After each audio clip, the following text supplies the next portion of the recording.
Alhamdulillahirrahman, allamal Qur'an, khalaqal insan, allamahul bayan.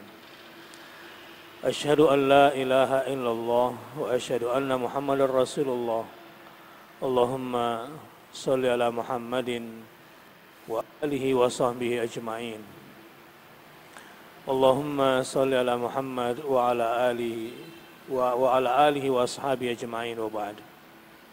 Subhanaka la ilma lana illa ma 'allamtana innaka antal alimul hakim. Subhanaka la ilma lana illa ma 'allamtana innaka antal alimul hakim. Subhanaka la ilma lana illa ma 'allamtana innaka antal alimul hakim.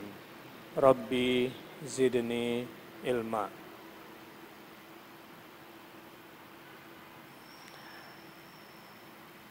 Pada hari ini kita akan membahas tentang ayat-ayat kemenangan di dalam Al-Quran Al-Karim.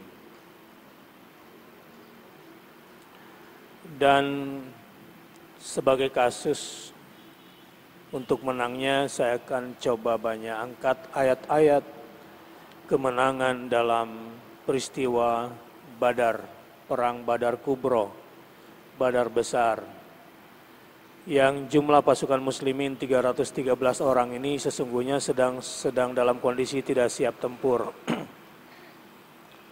Sedang tidak dalam kondisi siap tempur. Sementara hampir 1000 pasukan kafir yang didukung oleh cheerleader-cheerleadernya dari kalangan wanita, dan itu menjadi kebiasaan orang kafir. Jadi kalau sampai sekarang ada pola-pola cheerleader itu memang dari dulu.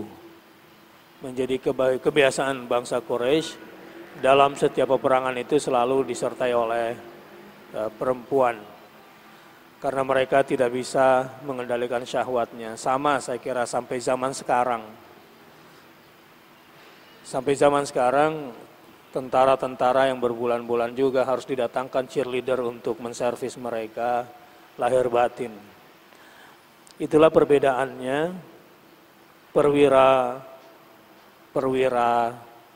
kafir yang dididik oleh kafir dengan mujahidin. Saya pernah berbicara dengan para jenderal, di mana kekuatan para mujahidin dibanding para perwira, meski berbulan-bulan di medan tempur, seperti para pejuang-pejuang yang bergerilya, mereka berpuasa, mereka menahan syahwatnya, mereka tidak mengumbar hawa nafsunya, mereka tidak mengatasnamakan libido lalu membenarkan yang haram, lalu menghalalkan perzinahan. Sebetulnya bukan cuma di dunia militer, di dunia bisnis, misalnya kebiasaan para pebisnis mendatangkan para pelacur-pelacur di camp-camp para pebisnis dan pegawainya yang mungkin berada di hutan atau di lautan, di sebuah pulau didatangkan perempuan. Disinilah rahasia kekuatan dan kemenangan orang-orang beriman ketika mampu menahan lapar, haus, dan seksualnya, lalu dialokasikan untuk kepentingan fisabilillah, itu yang akan melahirkan dentuman-dentuman besar dalam sejarah dari dulu sampai sekarang. Baik.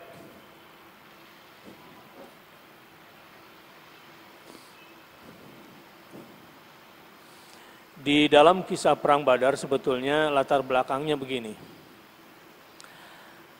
Setelah 2 tahun orang Islam berhijrah ke Madinah, dan mereka yang terus dimonitor oleh kaum Quraisy itu mengalami perkembangan pesat. Mereka tumbuh menjadi sebuah komunitas yang berkekuatan dahsyat, yang tidak pernah diperhitungkan akan melakukan sebuah perubahan di Mekah Raya, Lewat komunitas kecil mereka mencoba untuk mencari ketenangan bersama kaum Ansor, kaum penolong. Membuat komunitas kecil berbasis tauhidullah dan berpandukan sistem hidup Al-Quran serta bergaya hidup Islami. Saya ulangi, dari sebuah komunitas kecil, berbasis tauhidullah, berbasis apa?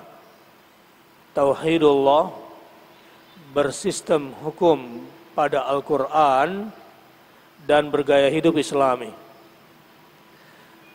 3 pilar penting bangkitnya sebuah bangsa sejak zaman peradaban Islam jika ingin menang dan jaya. 1, tauhidullah, bukan syirik. 2, berpandukan Al-Quran. Dan 3, bergaya hidup Islami. Kalau 3 itu secara konsisten kita lakukan, maka akan terjadi keajaiban.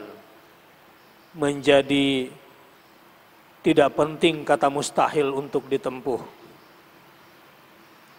Karena semua bisa terjadi dengan keajaiban.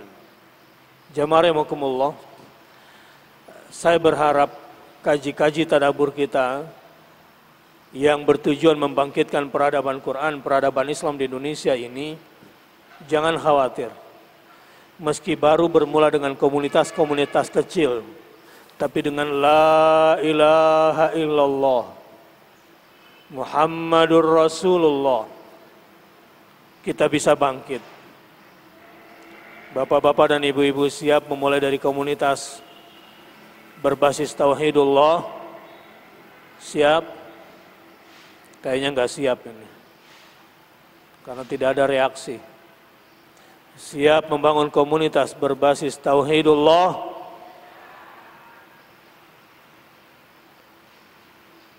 Siap hidup berpandukan Al-Quranul Karim? Siap bergaya hidup Islami? Kalau tidak, di mana minoritas Muslim ada dan itu tidak ditegakkan, maka kehidupan umat Islam itu hancur. Saya perlihatkan videonya. Kalau masih belum sadar juga, maka kita akan tertimpa seperti yang baru saja terjadi di Rohingya. Ya, lihat ini. Di mana Muslim minoritas di dunia ini,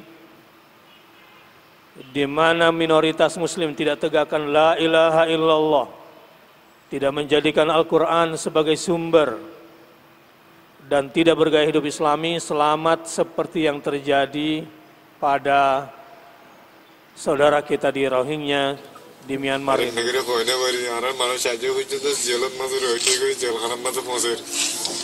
Wajah tidak tarar hujan di patna var, fani var, haji pumar bosas selalu julumat benar, sambil apa ya jo.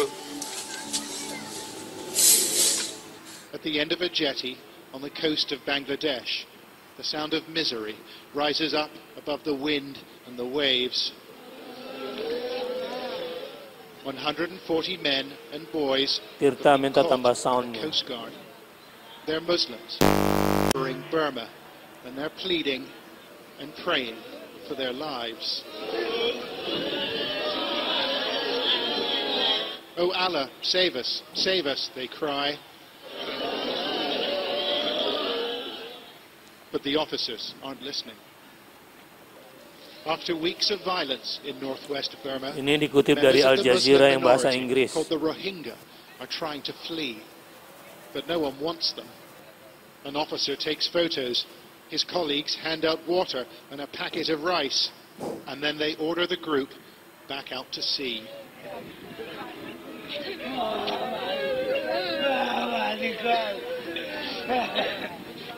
Their boats are leaking and they're badly overloaded, but it's not the voyage these men fear most. It's returning to Burma.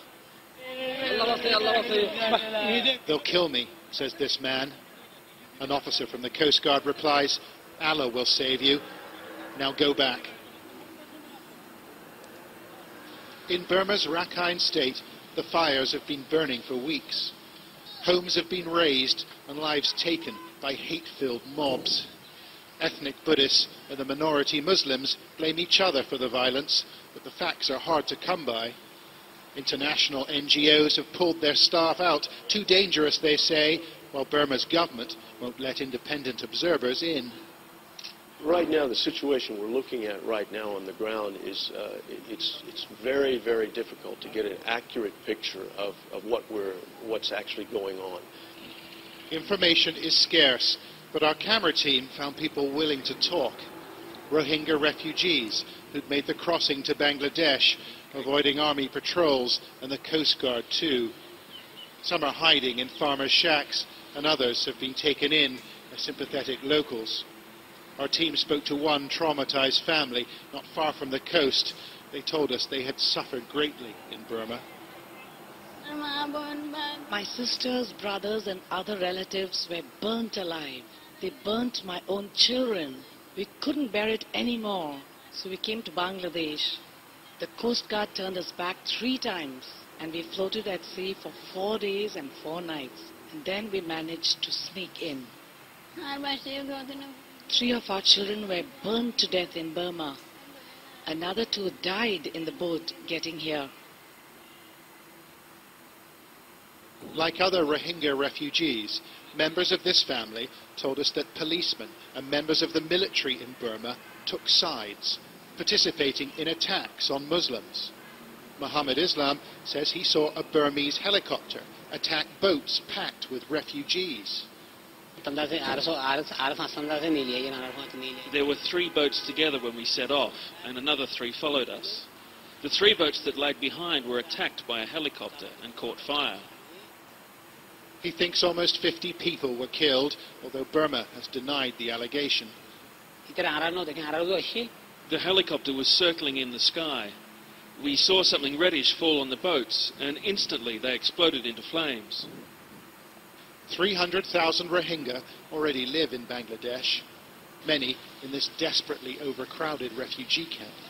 And the government here says it won't take any more. The Rohingya are Burma's problem. But some have made it through, like these famished refugees. Mereka yang hidup dalam kemiskinan yang sangat ini dituduh teroris di sana. Atas dasar terorisme itu, padahal mereka jangankan beli bom apalagi punya senjata, buat makan saja susah.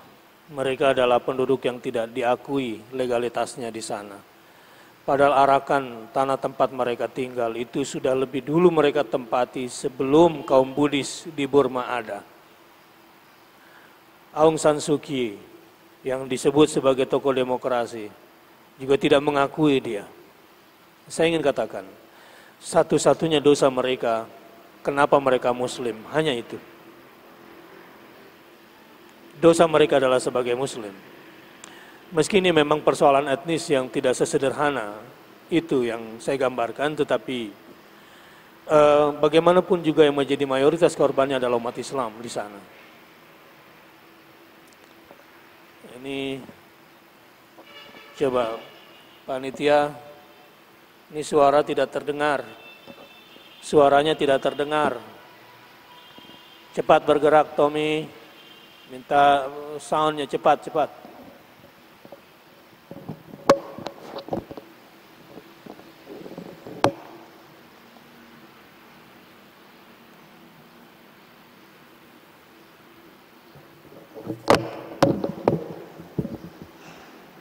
Cek, 1, 2, terdengar? Jadi saudara-saudara kita di Rohingya dibakar hidup-hidup, dibuang ke laut. Mereka yang mengungsi ditembaki dari pesawat. Bedanya dengan yang di Gaza atau yang di Suriah, mereka adalah kaum terdidik sehingga bisa memvideokan dan kita bisa mengakses video dengan mudah. Di Burma ini kaum-kaum yang sangat-sangat lemah. Jangankan untuk pendidikan, buat makan saja mereka susah. Mereka adalah kaum terpinggirkan yang tidak ada demokrasi yang sesungguhnya. Apa yang disuarakan oleh penerima Nobel dari Burma itu bohong besar. Ini kaum Buddhis yang kalau Anda lihat misalnya sering baca di Republika 4 hari terakhir ini dijadikan sebagai headline. Tidak ada media-media sekuler pun seperti Kompas, Sindu, media Indonesia yang perhatian dengan umat Islam.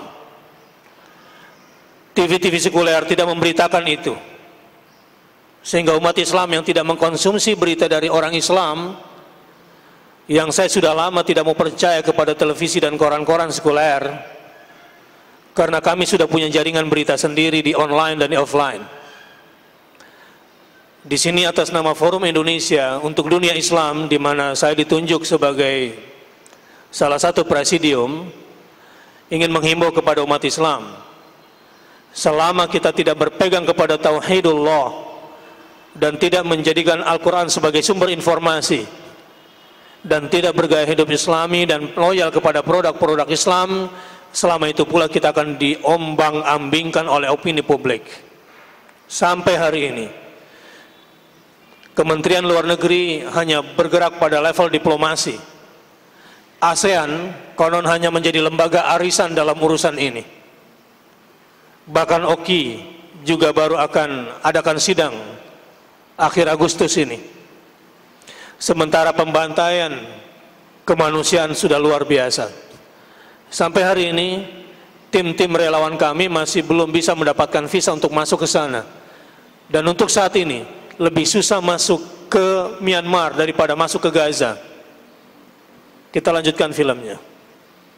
Eating rice on the floor of our team's hotel room. Everyone wants to take shelter in Bangladesh, but they can't get in.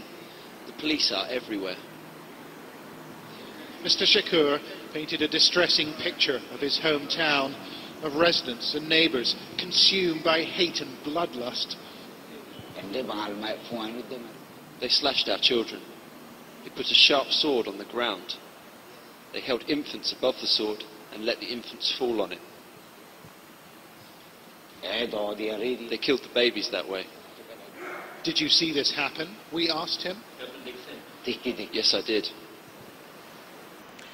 Jadi cara pembunuhan demi ethnic cleansing betul-betul akan dibersihkan etnik Rohingya yang ada di kota di provinsi Arakan di sebelah barat daya laut di Myanmar itu. Pedang ditancapkan di tanah dan bayi ditusukkan dari atasnya. Karena mereka betul-betul ingin membersihkan etnis. Di dunia ini di mana Muslim berada, mereka akan selalu ditindas.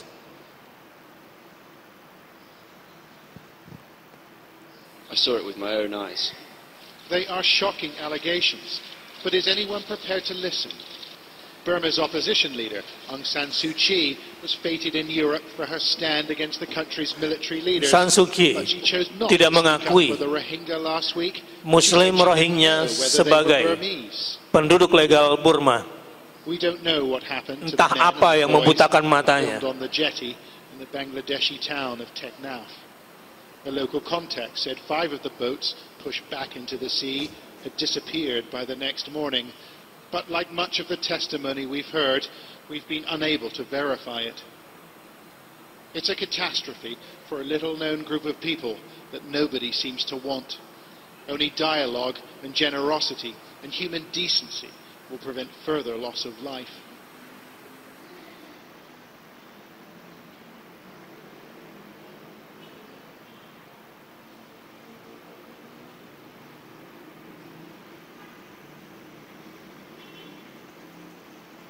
Baik. Ini sekedar informasi awal dari sebuah gerakan panjang yang mungkin mudah-mudahan setelah rapat maraton semalam sampai jam 1 kita akan coba lakukan lagi aksi pembelaan terhadap umat Islam yang terbantai di bulan suci Ramadan ini. Dan setiap elemen umat ini terkena hadis Nabi SAW man lam yahtamma bi amril muslimina falaysa minhum. Barang siapa yang tidak perhatian pada urusan umat Islam, hanya memperkaya dirinya, memperbuncit perut dan memperbanyak hartanya, bukanlah bagian dari umat Islam, kata Rasulullah sallallahu alaihi wasallam. Dan selama umat Islam selalu menjadikan Islam sebagai sisa-sisa yang dia punya untuk diberikan kepada Islam, selama itu pula Islam tidak akan pernah maju.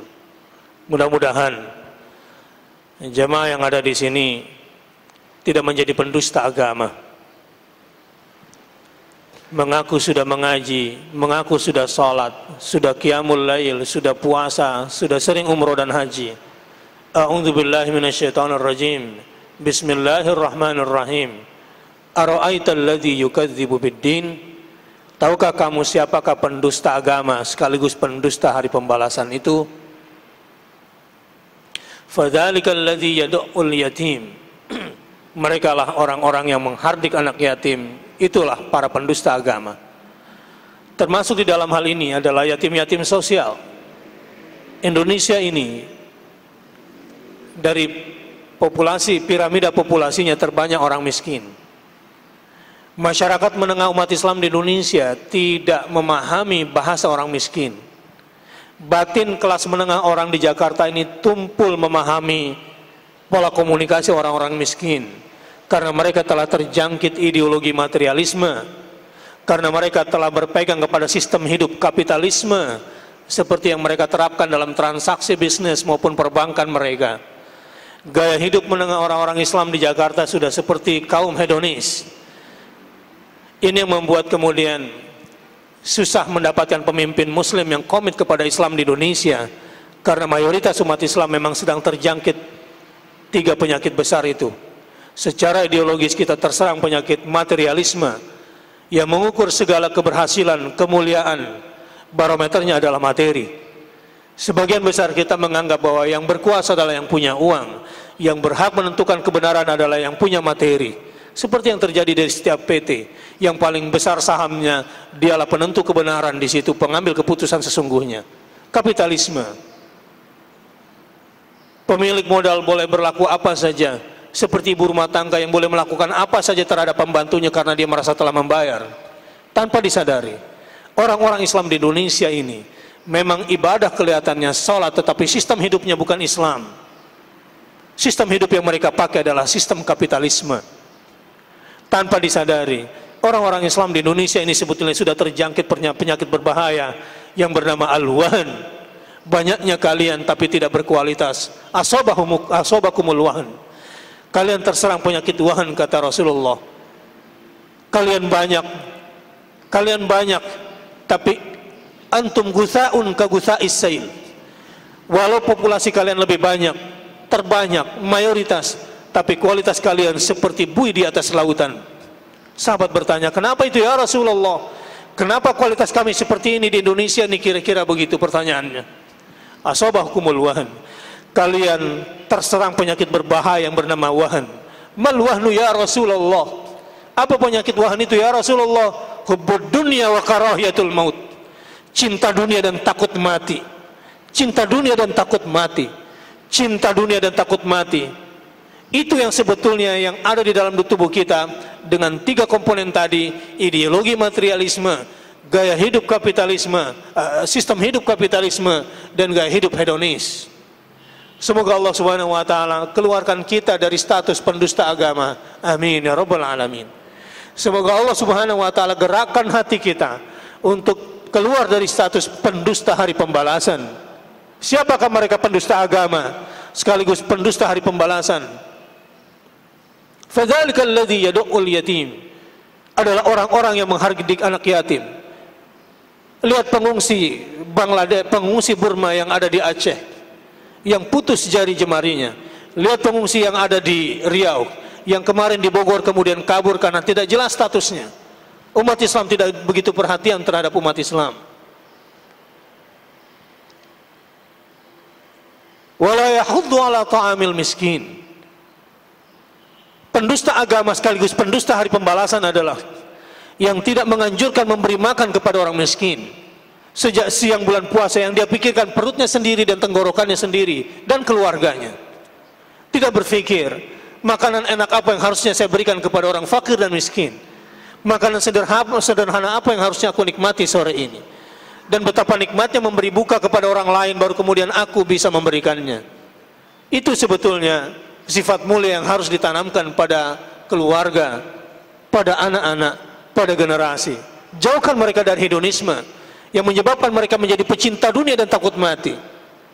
Sekolah-sekolah, pendidikan-pendidikan, perkuliahan-perkuliahan, training-training yang kita berikan kepada keluarga untuk mereka mengenal dunia sehingga mereka mencintai dunia dan takut mati. Sungguh itu penyakit berbahaya di lingkungan umat Islam. Fawailul lil musallin, celaka orang yang sudah mengaku salat itu. Alladzina hum an salatihim sahun, orang yang lalai dalam salatnya, tidak sadar pada lingkungan sosialnya, tidak tercermin ibadahnya dalam realitas sosial, gagal mendialogkan teologi tauhidnya dengan realitas sosial kemiskinan yang ada di sekelilingnya. Fawailul lil musallin alladzina hum an salatihim sahun alladzina hum yura'un wa yamna'unal ma'un. Orang yang celaka dengan semua salatnya, orang yang celaka dengan semua salat duhanya, orang yang celaka dengan semua salat tahajudnya, orang yang celaka dengan semua salat-salatnya adalah orang-orang yang lalai dalam salatnya karena tidak ada nilai sosial di dalam salatnya. Orang-orang yang salatnya hanya sebatas fisik belaka, tidak mengejawanta dalam kehidupan keseharian. Orang-orang yang tidak peduli dengan orang-orang miskin dan orang-orang yang tertindas di sekelilingnya. Jamaah rahimakumullah, semoga kita keluar dari status al-ma'un. Amin ya rabbal alamin. Tadi sekilas video tentang kalau umat Islam sudah tidak lagi tauhidullah, kalau umat Islam tidak lagi berpandukan Al-Quran, kalau umat Islam sudah tidak lagi bergaya hidup Islami, seperti itu jadinya. Tetapi beda dengan perang Badar. Di Badar, orang-orang mendapatkan kekuatan luar biasa, bantuan dari tentara malaikat yang tidak pernah mereka duga.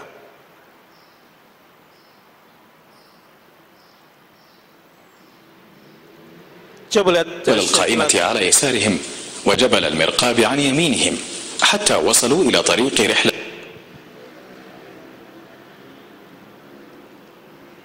Ini sedikit gambaran strategi perang Badar.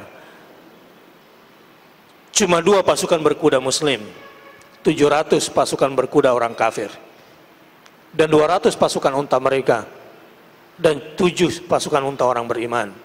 Maksud saya 70. 2 pasukan berkuda. 313 melawan 1000, mereka menjadi pemenang. Nanti kita akan pelajari bahwa kemenangan itu waman nasru illa min indillah. Kata kunci kemenangan sesungguhnya adalah ketika kita ditolong dan pertolongan itu datang dari sisi Allah saja. Kita lihat sekilas video. Di sini strategi umat Islam dalam menyerang dan berhadapan-hadapan dengan pasukan kafir itu. الشتاء والصيف أما جيش المشركين بقيادة أبي جهل فقد pasukan Quraisy dipimpin oleh Abu Jahal, dan hebatnya Abu Jahal itu dibunuh oleh seorang pemuda berusia antara 15 tahun sampai 16 tahun. Apa yang dilakukan oleh pemuda kita berumur sekian di Jakarta? Apa yang dikerjakan oleh anak-anak kita, cucu-cucu kita berusia sekian di Jakarta ini? Didikan apa yang mereka terima di sekolah? Didikan apa yang mereka terima di rumah? Pendidikan apa yang mereka terima di masyarakat? Perjuangan apa yang mereka lakukan untuk umat? Jangankan perjuangan, berpikir sedikit pun mereka malas. Tidak akan bangkit umat ini dengan kondisi seperti ini. عبر وادي العقيل متجها صوب بدر ونظم رسول الله صلى الله عليه وسلم جيشه إلى 4 أقسام حملة السيوف. Rasulullah SAW membagi pasukannya dengan 4 bagian. 1 pasukan pedang, 2 pasukan pemanah, 3 pasukan tombak, وترك الفرسين على الميمنة dan pasukan berkuda dan unta. Rasulullah di mana? Rasulullah dibuatkan tempat khusus ini untuk bermunajat kepada Tuhannya, untuk mendatangkan pertolongan dari langit, untuk mendatangkan pasukan dari kalangan malaikat. Dan ini terbukti bahwa Rasulullah SAW banyak mendengar cerita dari para sahabat ketika pedang sudah siap ditebaskan ke leher orang-orang kafir Quraisy. Pedang belum sampai, kepala orang itu sudah tertebas, dan mereka melihat ada pasukan berkuda berbaju hijau dari kalangan malaikat. Nanti saya akan gambarkan ayat-ayat yang berkaitan dengan itu semua, bahwa Allah Subhanahu wa ta'ala senantiasa menolong hambanya yang konsisten dalam la ilaha illallah, hambanya yang hanya berpegang kepada Al-Quran, hambanya yang hanya berpihak kepada gaya hidup Islamnya.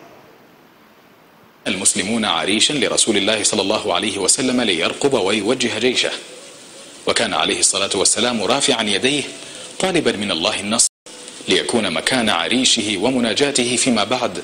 Tempat ini sekarang dijadikan masjid di daerah Badar namanya, tidak jauh dari Madinah. Tapi jamaah haji dan umrah biasanya visanya tidak boleh ke sana. Di sana ada sumur Badar. مسجدا تقام فيه الصلوات بعد طول سنين وأنزل الله عز وجل غيثا على جيش المسلمين. Ada yang menarik, di dalam peperangan ini ada yang di luar dugaan, turun hujan. Anehnya, hujan yang turun di pasukan muslimin itu rintik-rintik, membuat mereka segar dan tanah menjadi keras untuk dipijak. Sementara hujan turun di pasukan kafir begitu lebat, menjadi becek dan mereka terhalangi. Padahal di tempat yang sama. وعلى المشركين وابلا من المطر منعهم من التقدم، أما المسلمين فقد ثبت الغيث أرضهم وطهرهم بها، وكان رسول الله صلى الله عليه وسلم. فهم هذه قريش جاءت بخيلائها وفخرها. Mereka pasukan Quraisy bangga dengan jumlah manusianya, seperti kalahnya umat Islam di perang Hunain. إذ أعجبتكم كثرتكم, ketika kalian kagum dengan jumlah populasi kalian, kalian kalah di perang Hunain. Awalnya, walau pada akhirnya ketika kembali kepada Tauhidullah, ketika kembali kepada Al-Quran, ketika kembali kepada Al-Islam, mereka kembali bisa memenangi peperangan Hunain. Tapi awalnya mereka terpukul mundur dan kalah. Begitu juga kekalahan di perang Uhud pada awalnya.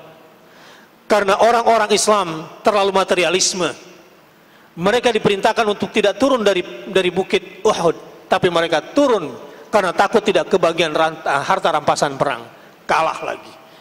Sebab orang-orang Islam itu berpikir dengan harta mereka bakal menang, dengan uang yang banyak mereka bakal menang, dengan persenjataan yang banyak mereka bakal menang. Salah besar. Afghanistan itu baru bangkit kembali dulu setelah mereka tidak lagi bersandar kepada senjata. Mereka bisa melawan kekuatan Hizbullah dengan Tauhidullah, melawan kekuatan siapa namanya, Najibullah.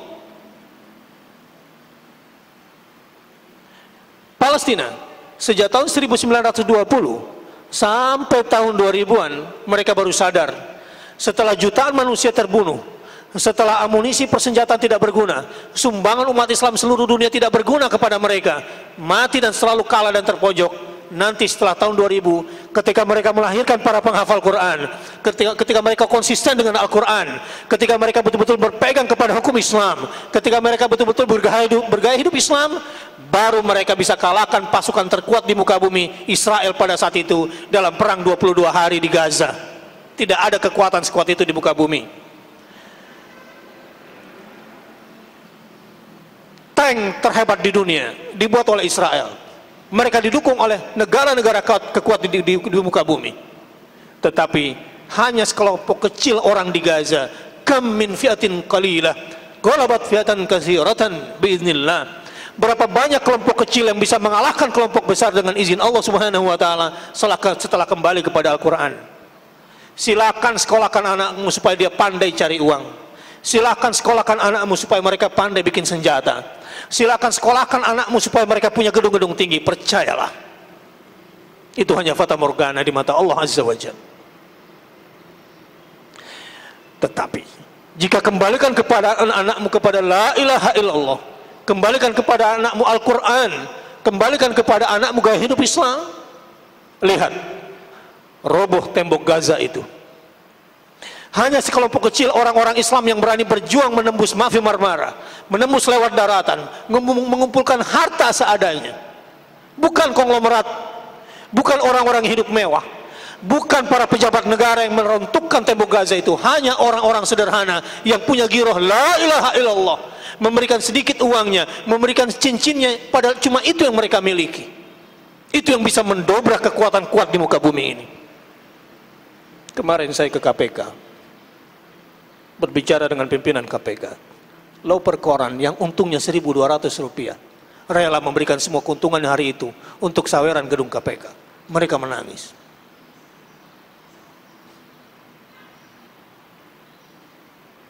Ternyata masih ada orang-orang yang sungguh-sungguh beriman kepada agamanya. Mereka tidak pernah umroh, mereka tidak pernah haji, mereka tidak terbayang untuk bisa pergi haji dan umroh, tapi jiwanya lebih Ka'bah daripada orang yang suka bolak-balik haji dan umroh.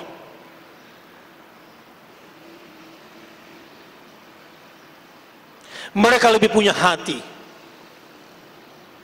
Hatinya lebih lurus. Mungkin lebih lurus dari para penceramah-penceramah yang mengandalkan uang untuk kepentingan dan kekayaan pribadinya. Lihat sekarang, 1.000 orang sekarang sudah bisa keluar dari Gaza. 80 tahun lebih. Mesir berjuang. Akhirnya punya perdana presiden yang hafal Quran. Insya Allah ini tanda-tanda kebangkitan Islam. Terlepas dari sipil atau militer itu tidak penting. 60 tahun sudah Mesir baru punya presiden dari kalangan sipil. Bukan itu yang penting. Orang yang berpegang kepada Al-Quranul Karim, yang sudah berjabat tangan dengan Ismail Haniya dari Gaza. Dan ini akan menjadi sebuah ancaman besar di muka bumi bagi orang-orang kafir. Dan ini saatnya Islam bangkit. Bagaimana dengan Islam di Indonesia? Bagaimana dengan umat Islam yang di Jakarta, yang sebentar lagi akan dipimpin oleh orang-orang yang mungkin saya tidak tahu beriman atau tidak? Jangan salahkan orang kenapa dia menang, tapi berpikir kenapa kita kalah. Dan penyakit umat Islam satu, al-wahan, hubbud dunya wa karahiyatul maut. Cinta dunia, materialisme, kapitalisme, hedonisme. Kalau memang sudah merasa sudah terjadi seperti itu pada dirimu, bertobatlah. Dan setelah itu karahiyatul maut, kamu akan takut pada kematian. Di bulan Ramadan kita sedang dididik untuk menjadi pemenang sesungguhnya. Dan alhamdulillah di Gaza itu setelah mereka berpegang kepada Al-Quran, hanya dalam 2 bulan bisa melahirkan banyak para penghafal Quran. أتحادك وتكذب رسولك اللهم أنجز لي ما وعدتني اللهم إني أنشدك عهدك ووعدك. Di sana Rasulullah SAW senantiasa berdoa. Dalam doanya juga Rasulullah mengingatkan para sahabatnya, tidak ada yang bisa menolong kita kecuali Allah Subhanahu wa taala. Tidak ada yang bisa memberikan janji lebih baik ketimbang Allah Subhanahu wa taala. Tidak akan pernah ada bantuan lebih hebat ketimbang bantuan Allah Subhanahu wa taala. Dan itu hanya dimiliki oleh orang-orang yang selalu membaca Al-Qur'an. Sekarang saya perlihatkan beberapa ayat dalam Al-Qur'an yang membuat kita akan mendapatkan kekuatan. A'udzu billahi minasyaitonir rajim. إذ تستغيثون ربكم فاستجاب لكم أني ممدكم بألف من الملائكة مردفين. Sama-sama. إذ تستغيثون ربكم فاستجاب لكم أني ممدكم بألف من الملائكة مردفين. Ini perang Badar. Ingatlah ketika kamu yang berjumlah 313 orang memohon pertolongan kepada Tuhanmu. Jadi Rasulullah itu masih di daerah pengungsian dan jumlahnya cuma 313. Lalu diperkenankannya bagimu begini: kalau ingin jadi bangsa yang menang, Jadi umat Islam yang menang. Ketika Rasulullah SAW mengumumkan kepada kaum muhajirin, orang Mekah yang berada di Madinah, siapa di antara kalian yang siap berjuang bersamaku untuk merebut hak-hak kita di Mekah? Tunjuk tangan. Saat itu kaum Ansar merasa bukan orang Mekah. Apa hubungannya saya dengan Mekah? Yang berhak merebut harta kalian adalah kalian sendiri. Karena tanah-tanah, rumah-rumah, perhiasan, perdagangan mereka sudah dijarah oleh kafir Quraisy. Rasulullah kemudian menatap kaum Ansar hanya dengan sorot mata. Apa kata kaum Ansar? Ya Rasulullah, kami akan bersamamu dalam hidup dan mati. Kami akan bersamamu dalam keadaan ada dan tiada. Kami tidak akan pernah membiarkan kamu sendirian ya Rasulullah. Tidak ada yang lebih kami cintai dalam hidup ini kecuali engkau dan kecuali Allah dan engkau ya Rasulullah. Apa yang terjadi?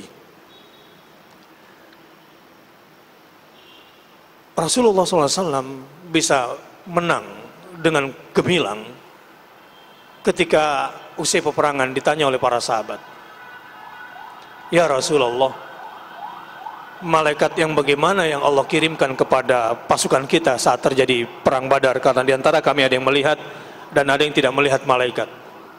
Rasulullah senyum lalu menjawab, jawab dulu pertanyaan saya, siapakah yang ikut peperangan kita di perang Badar ini? Kata sahabat, hanya orang-orang terbaik dari kami. Begitu juga yang terbaik dari kalangan malaikat yang Allah kirim bersama kita. Bapak-bapak dan ibu-ibu, jangan terlalu terkecoh dengan semua kemewahan kamuflase ini. Percayalah apa yang dijanjikan oleh Allah dan Rasulnya. Jangan terlalu percaya pada keadaan. Keadaan bahkan fakta yang kau lihat itu cuma persepsi dirimu. Semua bisa berubah dengan izin Allah Subhanahu wa ta'ala. Dilanjutkan di dalam ayat ini, ingatlah ketika kamu memohon pertolongan kepada Tuhanmu, lalu diperkenankannya permohonanmu. Lalu apa bentuk perkenan Allah Subhanahu wa ta'ala di ayat ini? Anni mumiddukum bi alfim minal malaikati murdifin. Sesungguhnya aku akan mendatangkan bala bantuan kepadamu dengan 1000 malaikat yang datang berturut-turut. Ustaz, ngapain juga 1000 malaikat berturut-turut? Kan satu malaikat sudah cukup. Bukankah satu malaikat sudah cukup? Betul jawabannya. Tapi apa maksud Allah menginformasikan bi alfim minal malaikati murdifin? Di ayat 10 dijelaskan. وَمَا جَعَلَهُ اللَّهُ إِلَّا بُشْرَى وَلِتَطْمَئِنَّ بِهِ قُلُوبُكُمْ وَمَا النَّصْرُ إِلَّا مِنْ عِنْدِ اللَّهِ إِنَّ اللَّهَ عَزِيزٌ حَكِيمٌ. Sama-sama. وَمَا جَعَلَهُ اللَّهُ إِلَّا بُشْرَى وَلِتَطْمَئِنَّ بِهِ قُلُوبُكُمْ وَمَا النَّصْرُ إِلَّا مِنْ عِنْدِ اللَّهِ إِنَّ اللَّهَ عَزِيزٌ حَكِيمٌ. Apa sih maksud Allah mendatangkan 1000 malaikat berturut-turut? Dan Allah tidak menjadikannya atau mengirim bala bantuan itu melainkan sebagai kabar gembira. Ya, 1 malaikat cukup. Tetapi sebagai kabar gembira aku kirimkan 1000 untuk kamu. Terus apalagi maksud Allah menginformasikan itu?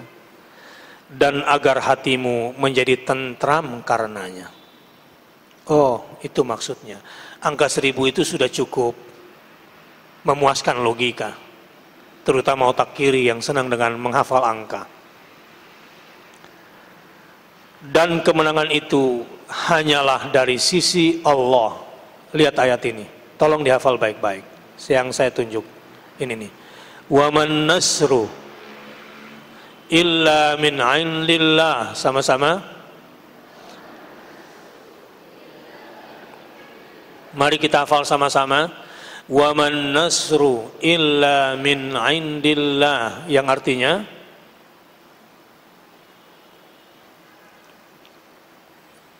dan tidaklah kemenangan itu kecuali berasal dari sisi Allah.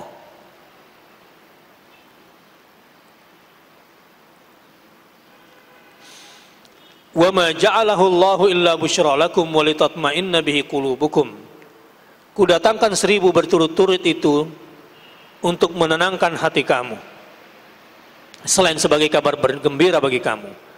Dan kamu perlu ingat, wa man nasru illa min 'indillah, dan tidak ada pertolongan kecuali berasal dari sisi Allah. Innallaha azizun hakim. Kalau kita lihat, dan kemenangan itu hanyalah dari sisi Allah. Sesungguhnya Allah Maha Aziz, tidak pernah terkalahkan, perkasa, hakim, dan maha bijaksana. Jadi sekali lagi saya ingin tanya, bagaimana konsep kemenangan di dalam Al-Quran? Jawab dengan ayat, wa man nasru illa min 'indillah. Saya ingin bertanya sekali lagi, apa konsep kemenangan dalam Al-Quran? Wa man nasru illa min 'indillah. Orang kalau sudah berpegang seperti itu, ada banyak malaikat bersama dia di belakangnya. Kalau dia tulus karena Allah melakukan itu semua. Jamaah rahimakumullah, ini konsep kemenangan. Bagaimana dengan kita saat ini yang sedang berpuasa di Indonesia ini? Bagaimana dengan umat Islam di dunia saat ini? Kalau kita mau berpikir, di sini saya berbicara atas nama teman-teman yang sering berkumpul Forum Indonesia untuk Dunia Islam. Memang kita tidak punya uang banyak. Kita bukan penentu kebijakan di negara ini. Kami hanya orang-orang yang ingin berbuat dari apa yang kami yakini di dalam Al-Quran. Bahkan untuk pertemuan, kami pun biayai dari kantong kami sendiri. Tidak ada yang beri kami amplop untuk itu. Dan pertemuan kami malam-malam. Tapi kami menikmati itu. Kami siap berjuang untuk itu. Ya Allah, takdirkan kami untuk menjadi penerus estafet dakwah Rasulullah SAW. Betapa indahnya jika kematian, Engkau catat kematian kami sebagai syuhada. Insya Allah masih banyak pahlawan di Indonesia ini kalau mereka dihadapkan kepada suatu kenyataan. Tetapi yang paling penting bagi kita tentu menjaga keikhlasan, menjaga kemurnian, agar senantiasa berharap dan bersandar kepada Allah Azza wa Jalla. Saudara-saudara, Bapak dan Ibu rahimakumullah, ini bulan Ramadan. Coba buang penyakit al-wahan di dalam diri kita, penyakit cinta dunia. Kita sudah diajarkan lapar dan miskin, ini adalah poor experience. Diajarkan kepada kita bagaimana caranya hidup prihatin, dan ini inti kekuatan para nabi dan rasul, sehingga mereka terjaga dan tidak termasuk pelaku yukadzibu biddin. Kita nih, dengan semua pekerjaan kita, dengan semua gaya hidup kita sebetulnya sedang memfasilitasi diri untuk terkutuk menjadi yukadzibu biddin. Sekarang kita sedang dididik dengan poor experience, diajarkan hidup prihatin, mengendalikan hawa nafsu. Mengendalikan hawa nafsu ini baik, agar batin ini tidak tumpul kepada orang miskin, agar batin ini tidak lalai mengingat Allah Subhanahu wa Ta'ala, agar jiwa ini tidak takut mati. Wa man nasru illa min 'indillah. Dan saya sudah perlihatkan bukti-buktinya. Bagaimana nasib satu bangsa yang tidak tegakkan la ilaha illallah, bagaimana nasib bangsa yang mulai menegakkan la ilaha illallah Muhammadur Rasulullah. Kita lanjut. إذ يغشيكم النعاس أمنة منه وينزل عليكم من السماء ماء ليطهركم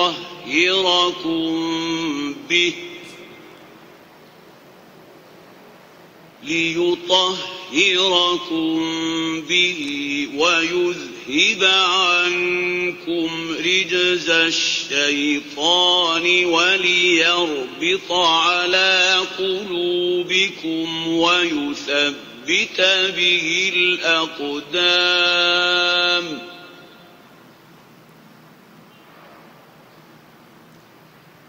Mari sama-sama kita ulangi. إذ يغشيكم النعاس أمنة منه وينزل عليكم من السماء ماء ليطهركم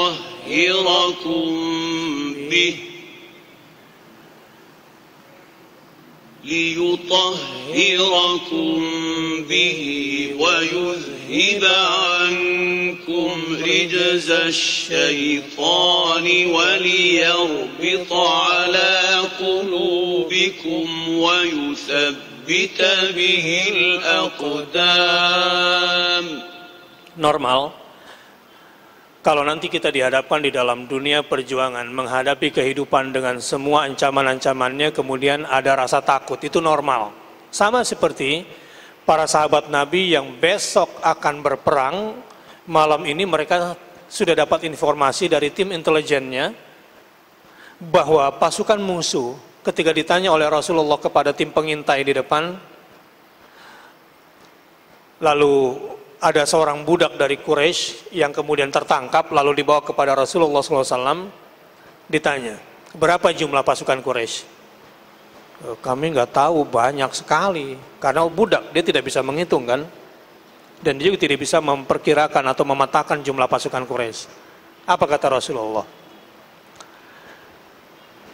Berapa unta yang mereka sembelih? Nah, kalau kaum budak kan ukurannya dari makanan, baru dia bisa ngitung. Rasul bertanya, berapa unta yang disembelih? Yang aku lihat ada 9 atau 10 ekor unta, dan mereka masih menyembelih 10 lagi. Rasul berkata, jumlah mereka, kata Rasul kepada para sahabat, sekitar 900 sampai 1000 orang, kalau sebegitu unta yang mereka sembelih. Itu untuk ukuran Quraisy. Begitu bahasa intelijen Rasulullah SAW. Abu Sufyan, intelijen Quraisy juga hebat ketika mengintai pasukan Islam. Islam itu selalu dimonitor. Dan mereka bangga karena jumlah umat Islam sedikit. Ketika Abu Sufyan mengintai sebagai intelijen utama, mencoba untuk mencari tahu perlintasan umat Islam. Lalu bertanya kepada penduduk kampung, di sini pernah nggak ada unta lalu lintas? Kalian lihat. Kata Abu Sufyan kepada penduduk setempat, tidak ada. Tapi kami pernah ada 2 orang laki-laki, cuma 2 orang aja sih, mengambil air minum di atas, di sumur di atas itu, di Badar ini ceritanya. Lalu mereka pulang lagi. Abu Sufyan sebagai intelijen tangguh ini kemudian datang ke lokasi sumur tersebut. Apa yang dicari? Ketika tidak menemukan telapak kaki unta atau kuda, dia mendapati kotoran untanya. Kotoran unta yang diambil untuk diteliti. Setelah diteliti ternyata ada biji kurma di antara kotoran unta itu. Dia berkesimpulan, cuma penduduk Madinah yang memberi makan untanya itu dengan kurma, karena di situ kawasan subur kurma. Nah, ini berarti orang Islam sudah sampai ke sini. Kembalilah dia. Itu intelijen pada masa itu. Para sahabat ketika diberitahukan oleh Rasulullah SAW bahwa pasukan musuh antara 900 sampai 1000, jumlah kita cuma 313, goncang, takut. Wajar, sama dengan zaman di sini barangkali juga Kalau saya libatkan pada kegiatan-kegiatan mungkin mikir juga gitu. Ini akan ada Freedom Flotilla 2 dari Malaysia atau dari Bangladesh untuk masuk ke Arakan. Ada yang siap mengirimkan anaknya bersama kita? Saya butuh relawan ini. Enggak Ustadz, anak saya masih sekolah. Ya, gue juga tahu masih sekolah, masih kuliah gitu. Tetapi kalau anak-anak tiba-tiba memilih, mah aku keluar aja lah, masih kelas 2 SMP nih, memilih menghafal Quran, kira-kira orang tuanya berani nggak melepas? Berani? Bener nih, nggak ada ijazahnya loh. Dan alhamdulillah sampai sekarang saya bekerja nggak pernah ditanya ijazah saya yang mana, dan saya nggak pernah menggunakan ijazah itu, dan nggak pernah lengkap. Yang penting adalah ilmu, dan ilmu yang sesungguhnya adalah qala Allah wa qala Rasulullah. Selain itu, dan ilmu apa yang tidak sejalan dengan qala Allah wa qala Rasulullah, percayalah hampa. Tidak berada di jalan yang lurus, dia berada di siratal maghdub alaihim atau siratal dhalin. Itu yang terjadi. Sepakat? Tapi sejujurnya umat Islam sudah terserang penyakit yang kedua itu. Dan hari ini kita akan berobat, menyembuhkan diri dengan Al-Quranul Karim. Ketika pasukan Badar sedikit goncang, lihat ayat ini. Idh yughashshikumun nu'as amanatan minhu. Ingatlah ketika Allah menjadikan kamu mengantuk sebagai penentraman daripadanya. Jadi karena mereka takut semalaman, Allah dengan kekuatannya diturunkan rasa ngantuk. Orang kalau ngantuk, takut nggak? Enggak, jadi lupa, blok tidur. Tapi sejelek-jelek ngantuk adalah di pengajian ini.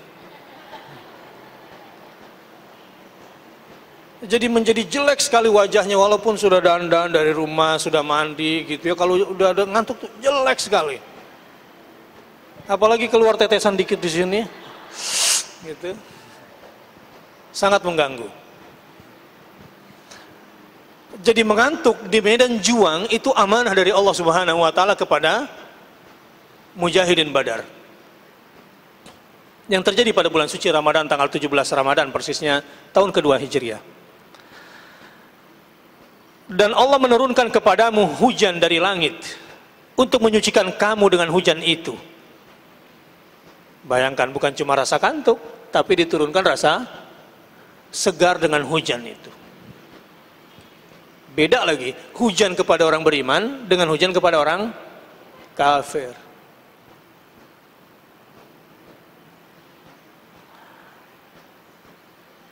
Dan menghilangkan dari kamu gangguan-gangguan setan.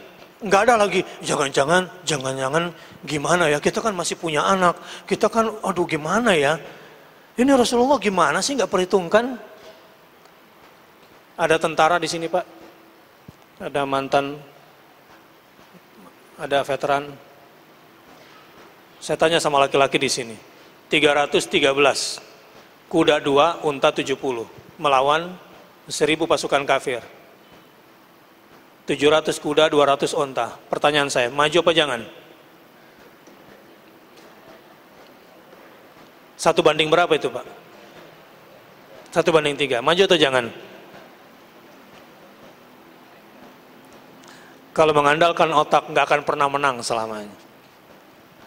Orang-orang yang bermodalkan keyakinan, percaya kepada janji Allah, tidak percaya pada keadaan, percaya pada pertolongan Allah, tidak percaya dengan fakta persenjataan dan kendaraan.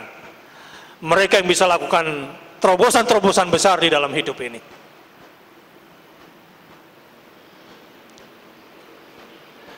Bu, apa yang terjadi pada suami, pada keluarga kalau si suami lupa cari uang? Dakwah terus, apa jadinya dengan keluarganya? Kalau suami lupa cari uang. Saya tanya serius ini. Apa yang terjadi dengan keluarga kalau suami dakwah terus lupa cari uang? Apa jadinya? Anaknya gimana? Busung lapar. Istrinya nggak bisa beli baju. Terus kalau saya berpikir begitu, saya pasang tarif sudah.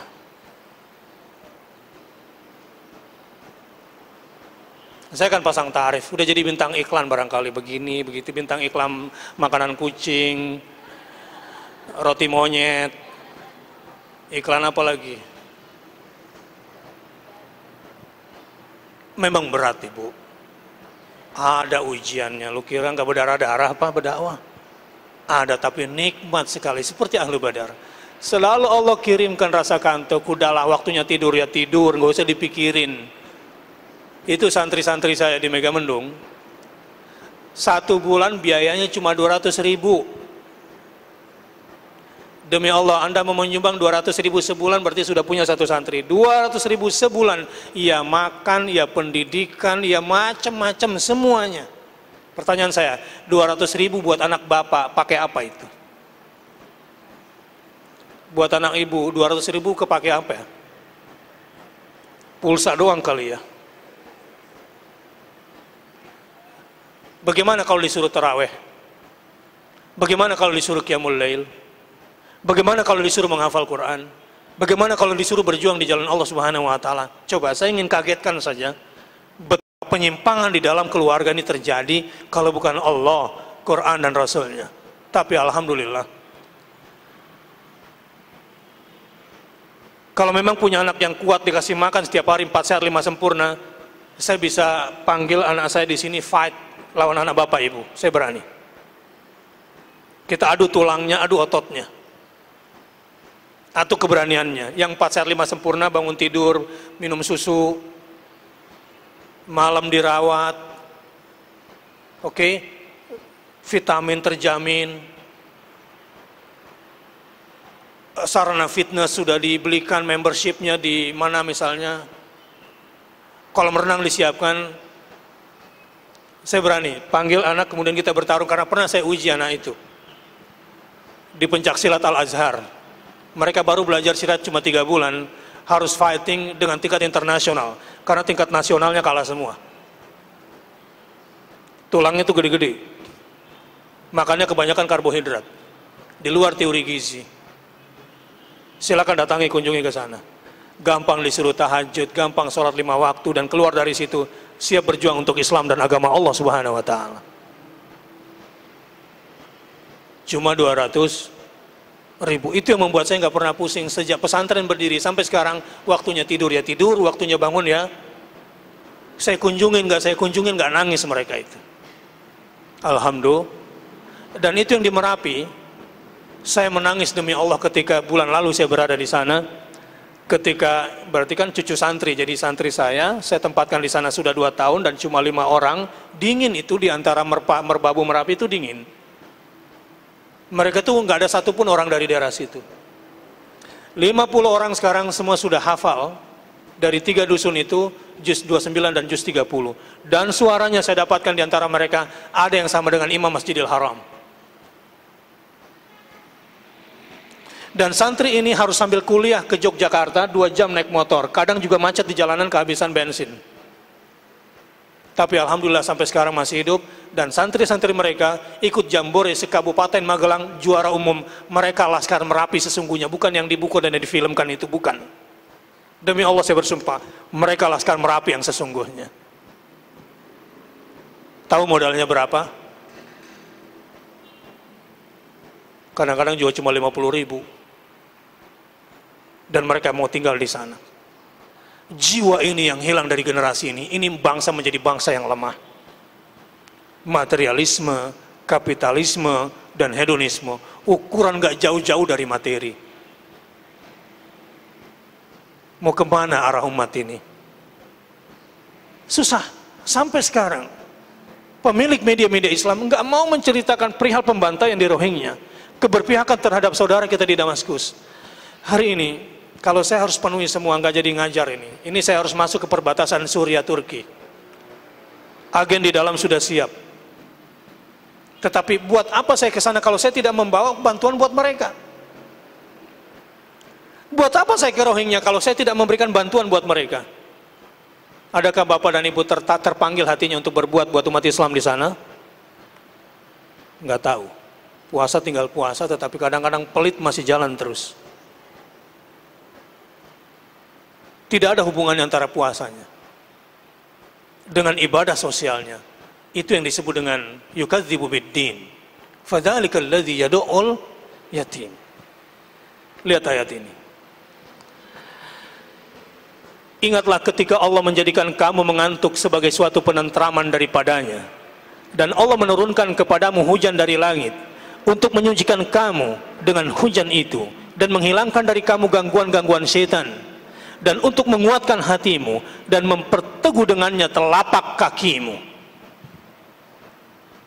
Jadi kata-kata memperteguh dengannya telapak kakimu setelah dipelajari, rintik hujan yang turun di kawasan muslimin itu membuat pasir-pasir dan tanah di sana itu menjadi keras untuk dipijak oleh kuda dan tombak mereka, dan mereka mengambil posisi bertahan. Ketika mereka masuk ke lingkungan muslim, mereka sudah pada posisi kuat di situ. Semua diaturkan oleh Allah langkahnya. Enggak mahal biayanya.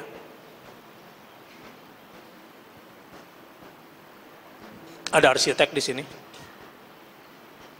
Tidak ada. Baik, kita coba lanjut. Bagaimana teknis di lapangannya kemenangan itu Allah turunkan. Jadi saya tidak hanya berbicara soal falsafah kemenangan, wa man nasru illa min indillah, tapi secara teknis di sini digambarkan detail bagaimana Allah menolong kita, dan ini supaya persepsi kita, di logika kita nancap tentang kekuatan pertolongan Allah ini. Kita lanjutkan ke ayat 12. إذ يوحي ربك إلى الملائكة أني معكم فثبتوا الذين آمنوا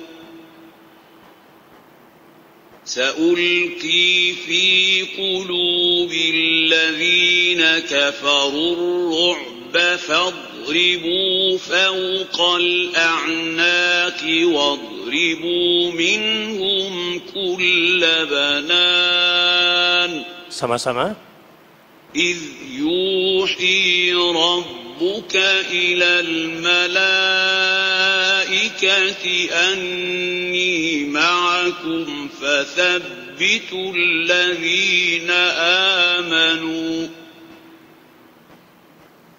سألقي في قلوب الذين كفروا الرعب فاضربوا فوق الأعناق واضربوا منهم كل بنان. Lihat detailnya, dan saya bantu tadabbur kata ayat-ayat di dalam ayat ini. Bagaimana kemenangan bisa kita peroleh kalau kita sudah bersandar kepada Allah dan mengikuti aturan-aturan Allah. Jangan terlalu percaya pada persenjataan dan materi. Jangan bersandar kecuali hanya kepada Allah yang paling kuat. Dan berpeganglah kepada informasi Al-Quran. Jangan terlalu takut menghadapi kekuatan musuh. Lihat. Idh yuhi rabbuka ilal malaikah. Ingatlah ketika Tuhanmu mewahyukan kepada para malaikat. Jadi Allah perintahkan kepada malaikat untuk menolong Rasulullah dan pasukannya di Badar pada bulan Ramadan. Ini yang sekarang sedang terjadi di Suriah. Pasukan Sunni yang selama ini terbantai oleh rezim Syiah Nusairiyah di Suriah berhasil sekarang menggempur dan sudah menguasai perbatasan Suriah Turki dan Suriah Irak. Suriah Libanon belum dikuasai karena Libanon sudah dikuasai Iran yang Syiah, dan Iran masih mendukung kekuatan Bashar yang membantai rakyatnya ribuan dan puluhan ribu itu. Dan sekarang mereka hidup di pengungsian-pengungsian. Adalah salah besar kalau jamaah hidup enak di sini dengan berkecukupan dan membiarkan saudara-saudaranya terlunta-lunta di sana.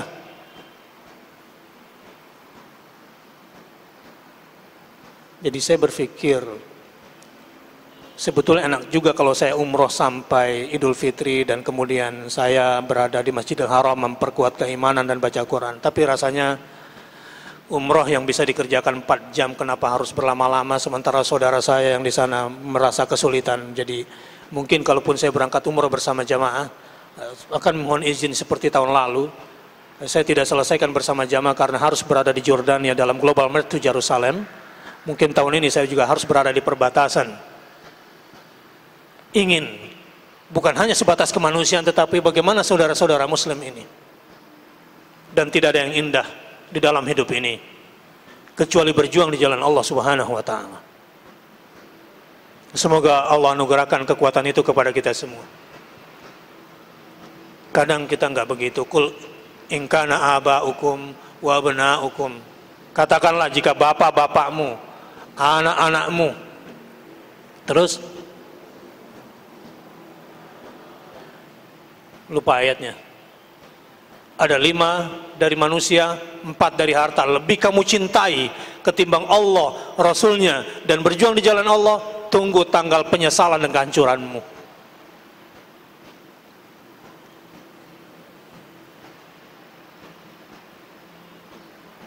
Katakanlah, mau diperlihatkan ayatnya, nanti saya perlihatkan. Ingatlah ketika Tuhan mewahyukan kepada para malaikat. Apa perintah Allah kepada para malaikat? Sesungguhnya aku bersama kamu, wahai para malaikat. Maka teguhkanlah pendirian orang-orang yang telah beriman. Jadi orang-orang yang telah beriman itu didatangi oleh malaikat, dicopot urat takutnya. Kira-kira begitu. Supaya teguh pendiriannya. Persepsinya, ini laptop, di sana screen berasal dari proyektor ini. Orang-orang beriman diganti itu. Urat takutnya dihubungkan ke surga, sehingga yang muncul di benaknya dalam persepsi di memorinya itu adalah surga Allah Subhanahu wa taala. Seperti Abdullah bin Umar berkata, aku pernah melihat surga dan aku pernah merasakan panasnya neraka. Sahabat bertanya, bagaimana mungkin kamu bisa seperti itu? Nah, kamu belum mati. Apa kata beliau? Penglihatanku adalah apa yang dilihat oleh Rasulullah SAW. Pendengaranku adalah apa yang didengarkan oleh Rasulullah SAW. Itu orang yang bagus persepsinya. Sebetulnya kita ini termakan dengan teori persepsi. Ibu bapak, sekarang ada jurnalisme syirik yang bernama jurnalisme persepsi. Lihat, Ariel. Sebelum keluar penjara, dibikin heboh sedemikian rupa dan dibuat oleh organisernya agar anak-anak muda sakau Ariel, dan dia keluar pahlawan dari penjara dan akan tampil di 5 negara, dan jangan di Indonesia dulu, supaya anak-anak muda Indonesia ini kemudian sakau kepada dia. Saya doakan semoga awalnya si Ariel mau bertobat, jadi muslim yang baik, kembali kepada jalan Allah. Akan Allah datangkan kepadanya rezeki yang lebat, tapi dia mau dipermainkan dan ingin dijadikan berhala lagi. Tambah jauh kesesatannya. Kalau ada keluarganya, ingatkan cepat-cepat sebelum terlambat tersiksa hidupnya. Tapi yang kasihan adalah anak-anak muda yang menjadi korban jurnalisme persepsi sekarang ini. Orang-orang dihadapkan kepada berhala-berhala baru. Tapi tidak demikian dengan orang beriman yang selalu baca Quran, yang selalu tadabbur Quran, yang sudah punya feeling Quran di dalam dirinya. Tidak, dia tidak akan terkecoh. Dia berani berkata bahwa apa yang ditampilkan di TV itu bohong besar, apa yang diberitakan di publik itu hanya opini publik, apa yang mereka katakan hanyalah kebohongan belaka. Karena orang-orang yang beriman, persepsi mereka tidak dikuasai oleh para penganjur-penganjur berhala. Sesungguhnya aku bersama kamu, maka teguhkanlah pendirian orang-orang beriman. Selanjutnya bagaimana? Itu strategi Allah, bagaimana Allah menguatkan orang beriman dengan menguatkan persepsinya sehingga teguh imannya. Dan kepada orang kafir, apa yang Allah lakukan? Wa alqa wa sa'ulqi fi qulubil ladzina kafaru ar-ru'b. Ini strategi selanjutnya. Aku akan rasukkan daya rasa gentar ke dalam hati orang kafir. Jadi Bapak dan Ibu, sekarang saya mau jawab. Apa kekuatan para mujahidin di lapangan adalah bukan senjatanya. Bukan. Yang menjadi kekuatan mereka adalah pertolongan Allah yang dimasukkan rasa takut ke dalam hati musuh. Ar-Ru'b. Apa yang terjadi? Itu umat Islam, waktu mereka tidur, malamnya itu, waktu bermimpi, mimpinya musuhnya kecil, sedikit. Sementara si musuh, mimpinya, dikasih mimpi sama Allah, musuhnya besar. Demi Allah itu yang terjadi. Nanti kita lihat ayatnya. Ketika sudah berhadapan antara dua pasukan yang akan berseteru, itu aneh.